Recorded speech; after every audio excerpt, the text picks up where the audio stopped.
പുതിയൊരു തോക്ക് വാങ്ങിക്കാൻ. ഇതെങ്ങനെ ഉപയോഗിക്കുന്നത്, ഇത് ഉണ്ട വെക്കുന്നതൊക്കെ കാണിച്ചു തരാം. ഇതിങ്ങനെ തുറക്കണം, ഈ സാധനം പുറത്തെടുക്കുക. ഇതായാലും ഇതിലൊന്നാ, ഇത് ആകെ രണ്ടെണ്ണ, ഇത് ഫുള്ളും ഉണ്ടാവും. ഇതില് ഞാൻ ഇപ്പോൾ പൊട്ടിച്ചതാണ്. ഒന്ന് വെച്ചിട്ട് പൊട്ടിച്ചു തരാം.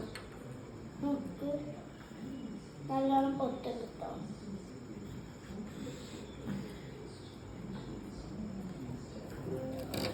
അതിന് ഞാൻ ഇത് ഫിറ്റ് ചെയ്തിട്ടുണ്ട്. നമ്മൾ ഇതിൽ വെച്ചെടുക്കുക. ഇത് ഇങ്ങനെ ആക്കുക. ഗൈസ് ഇതെന്താ പറ്റി? അയ്യോ ഗൈസ്, നേരെ പോലെ വെച്ചിട്ടില്ല പ്രശ്നം. അവൻ്റെ പൊത്തി ഗൈസ്. നമുക്കിനി ഉണ്ടോ നോക്കാം.